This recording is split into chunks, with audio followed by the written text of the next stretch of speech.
Hello, magandang tanghali mga sisilabs. Ito ang tanghalian ko ngayon. Ito ay isang salad po mga sisilabs para po tayo po ay healthy mga sisilabs dahil nagpa-lose weight ako. Ito po yung tanghali. Hello mga sisilabs. Dahil nagtipid tayo, ang tanghalian natin ay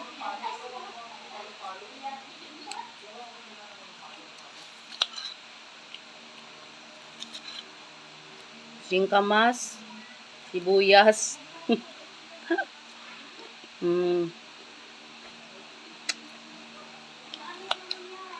carrot.